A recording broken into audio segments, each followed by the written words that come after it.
Brilliance Audio presents A Favor for a Favor by Helena Hunting. Performed by Aaron Mallon and Jacob Morgan.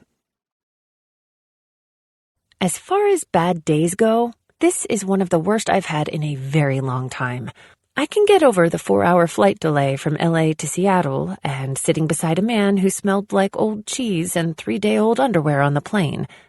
But add in one of my suitcases taking a detour to Alaska, or maybe it's Nunavut, who the hell knows, and the fact that my remaining suitcase now has a broken handle and is missing a wheel, and this day just keeps getting worse.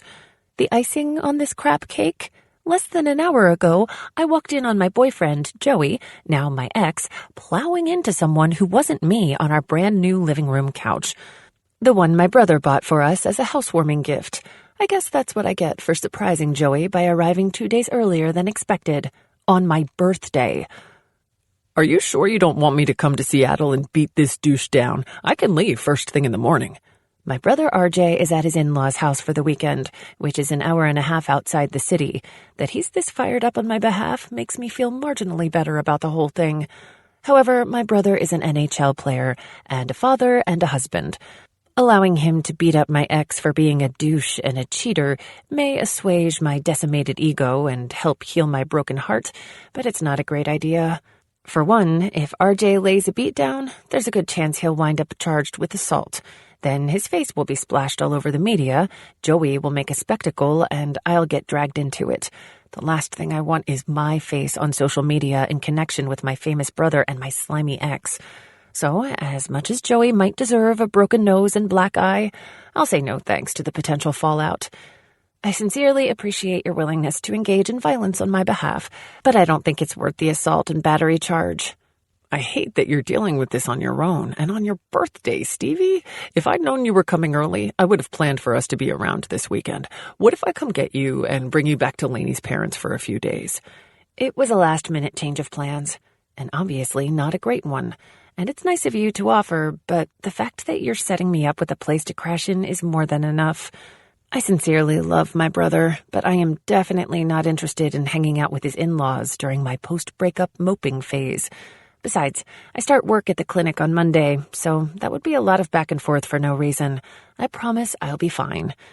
I watch the numbers flip by as the elevator ascends. Soon I'll be able to have a nice little meltdown after my craperific day. I'm almost at the apartment. Why don't I call you in the morning?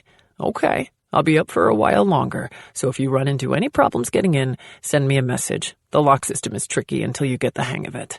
I'm sure it'll be fine. Thanks again, RJ. Anytime, Stevie. You know that. I'm really sorry. Happy birthday, kiddo. We'll have dinner and I'll get your favorite cake when we're back in town, okay? Sure. Sounds good. Thanks again. Love you, bro. I end the call and tip my chin up to keep the tears from falling. The elevator chimes its arrival at the penthouse floor.